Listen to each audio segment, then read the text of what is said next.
per avançar, he agafat 4 de les grans accions que pots fer a Facebook. He triat això perquè tinc poc temps, que són les causes, el m'agrada i no m'agrada, el recomanar i el comentar.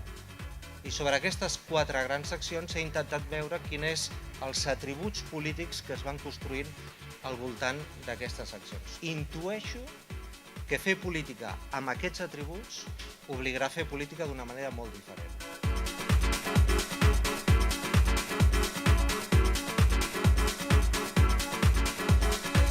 En los Estados Unidos realmente lo que ha sido la clave de la campaña de Obama no ha sido el Internet, pero ha sido la organización, decimos grassroots, la organización de activistas.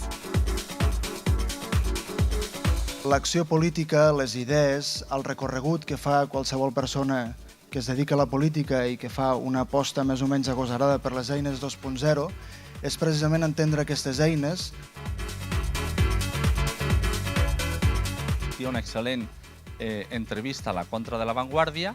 Ningú no sap més que el que sap tothom. Aprofitar el coneixement col·lectiu és l'essència de la democràcia deliberativa i de la política 2.0.